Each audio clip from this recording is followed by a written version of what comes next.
Welcome to Kasao. Kusoo dhawow xaafadda Kasao ee degmada Kidimili oo dhacda bartamaha Uganda. Halkan waxaa ku nool Maryan Namatanse oo ah hooyo 39 jir ah taas oo dhashay 44 caruur. balse hadda waxaa u nool 38 caruur ah, 6 ayaa dhimatay.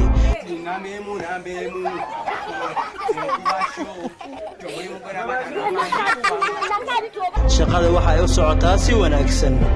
iyaga oo quuta maalintii 22 garam oo galley ah, 7 garam oo diir ah iyo 2 kiilo iyo baro sokor ah.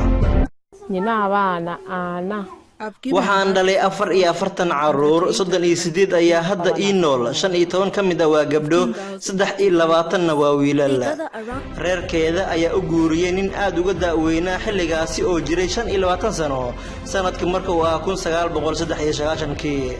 waxa ay isku dayday inay isticmaasho family planning oo ah qaab lagu yareeyo caruurta, balse waa ay qaban kari weyday Maryan. curadkeeda hadda waa 24 jir, halka yaraankeeduna uu yahay 2 jir. waxay caruurta u dhashaa qaab mataano ah, 6 jeer waxa ay dhashay mataano 2 ah, halka 4 jeer ay dhashay mataano 3 ah, iyadoona 3 jeer ay dhashay mataano 4 ah, inta kalena waxa ay u dhashay qaab kali ah.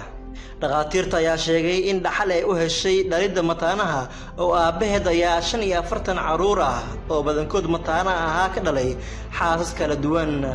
waxa ay dhabarka u riday mas'uuliyadda caruurteeda markii ay kala tageen saygeedii oo ay ku tilmaamtay nin xun oo mararka qaar dili jiray isagoona guursaday xaasas kale.